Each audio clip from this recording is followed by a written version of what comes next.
For years, Intel officials and members of both parties have warned that China is America's most serious global threat. Yet we've continued to allow China to buy U.S. companies that have sensitive data and to operate other companies that collect it. Now comes word that China is trying to genetically engineer a force of superhuman soldiers.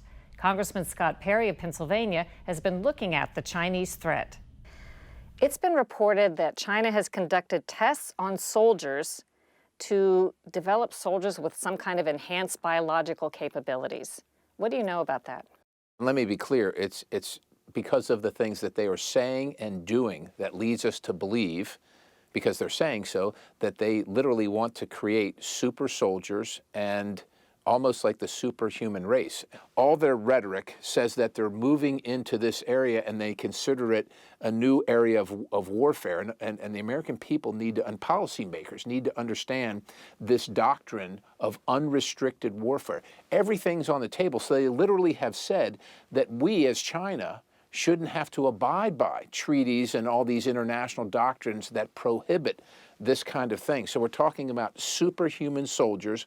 And something else that's very chilling, especially during this pandemic, where they would literally create ethno-bioweapons, right? So literally talking about clearing out everybody across the continent of the United States who's not of Chinese or Asian origin. And the ability to do that.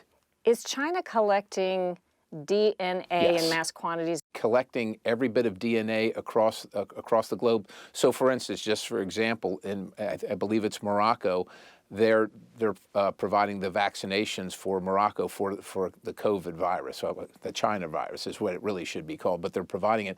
In return, Moroccans must give their DNA. And it's a one-way street. So not only do they do things like that, but they've bought up the largest DNA banks in the United States of America. China owns them. What are the U.S. DNA genetic banks or DNA banks, and how were they allowed to purchase them? Well, there's no prohibition. So most of these banks are, and I don't want to name certain companies. Talking about popular websites where people have their genes analyzed? Sure, and those are open for purchase because they're, you freely gave your DNA as a condition of wanting to find out your ancestry, or you gave it otherwise, and now it's owned by them.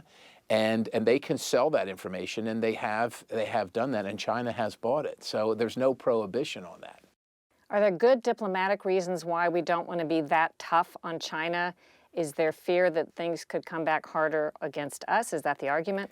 The argument seems to be that we're economically tied too closely, and you can't decouple either at all or even a little bit. And quite honestly, that argument just comports to greed, right? We're using literally the solar panels on your home or your neighbor's home are probably made by slave labor and slave child labor, either in China or mining out the materials by slave children in Africa through China. I mean, these are the things that we have to come to terms with. The Chinese Communist Party has what we would currently configure or describe as concentration camps. They perform unauthorized organ harvesting. I mean, these are horrific things, and we're doing business with them, and we're saying that it's diplomatically difficult to decouple because there's too much money involved.